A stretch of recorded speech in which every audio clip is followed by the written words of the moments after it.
is a cam swap. I know we started the segment a while back, but we're going to go ahead and finish it. We were able to take a few minutes, open it up, and see what's going on inside, and luckily with you, you get to see where it's bad. So instead of this being just one of those cam swaps just for fun, this is going to be because it needs to be. So get ready and follow us through. What we're going to do is take this apart because there's no pieces left. The engine stopped running. And we're going to go through and show you how to install the twin cam gear drive. We'll push rods, and what you need to do is take the rocker boxes free so that you can access your push rods to unload the cam area. Now after you've removed 6 bolts from each rocker box, it exposes the rocker arm assembly. Now you have a breather on the top side. This breather has 2 bolts per breather. You must remove those first. They're a smaller thread putting pressure, so you want to remove those first, and then you can go after the larger 4 bolts on the outer of the rocker box. You have to remove the small bolts out of the breathers before the rocker bolts because the valve spring pressures will yank those little bolts out of the head and then you have to predator them. I've never had to do that. I've never made a mistake. No mistakes. I don't make mistakes. We're just making sure, making a little fun here. I will remind you that the tank does have to come off before you start this procedure. Going toward the exhaust. The very longest always going to the front exhaust. Be the oil pump.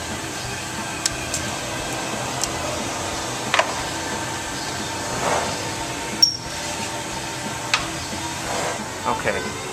If you can see down in there, there are orange pieces. The cam tensioner, in fact, went through the oil pump, probably causing it to freeze up instantaneously and spinning on the pinion shaft itself.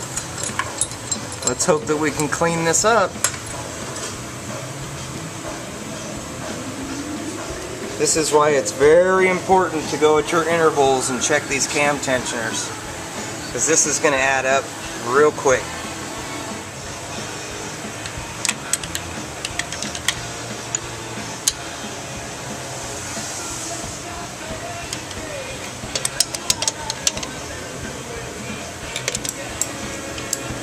And there's your empty hole for the cam that just was removed, cam bearing. Now we move on to the next. Anytime you're removing old parts to replace, look at the surface areas to make sure there's no gouging, everything's smooth, so that you have a clean installation on the way back through. Any kind of burr that may get in the area could mess with the way it works later on. You don't want anything hanging up, we just want it to move smoothly. Well, gym class? Is that just your class?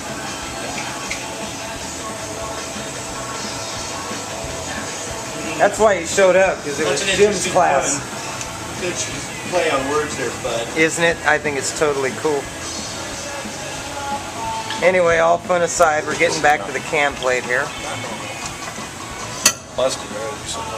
Got to pull the broken pieces out of it, lock it into the vise.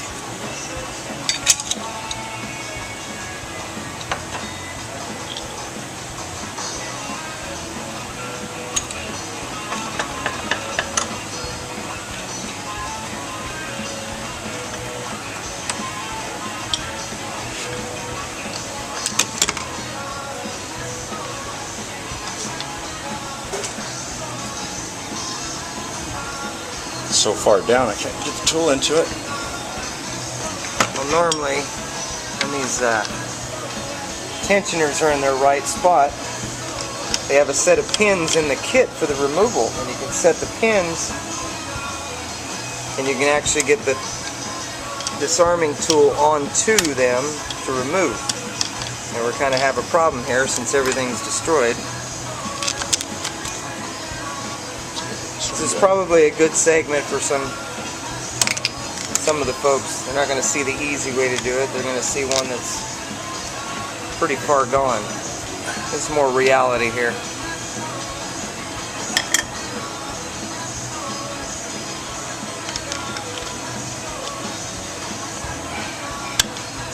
Almost. If it pops off and somebody's eye gets poked out, then we're going to hear some cussing. Here's your pin.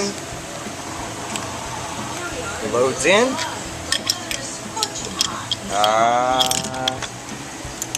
Now with the 4 screws out, there are torques. You remove the bearing support plates.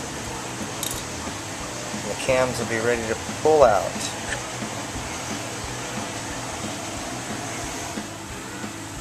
And now with the third part of the tool, which is the pressing plate for the cams to press them outward.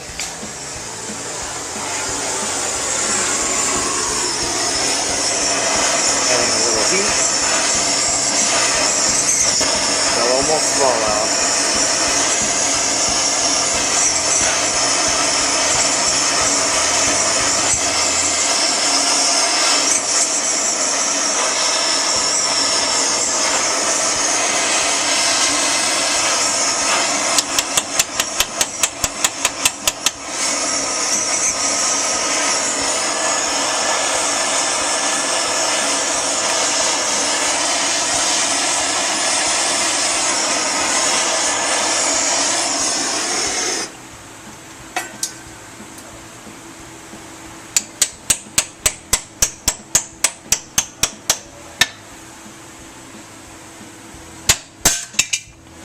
You have the cam assembly out,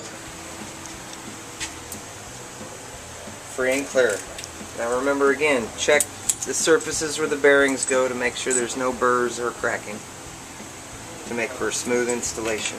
They had a high-speed camera in there and actually seen these bearings roll around until it got up to an operating temperature, and then they stopped, so that they're actually turning material when they're doing that. So that's why you want to heat them and freeze your bearings so that they'll drop right in when you do that. That way you're not moving material. There's another helpful hint. And last in the plate for the disassembly, we still have what is left of the chain tensioner. Take the snap ring. Get a set of good snap ring pliers. Oh boy, snap ring. Make sure they're going.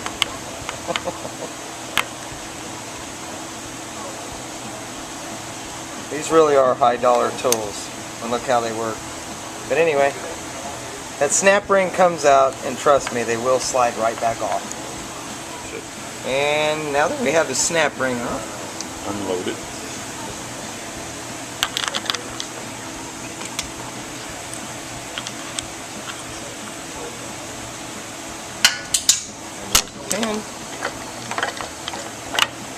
and there you are. Fresh cam plate to start the going back together. And we are going to use a set of S&S 510G gear drive cams. So with the tensioners, they won't be used anymore because we're going to go the gear drive, but this is still showing the complete disassembly.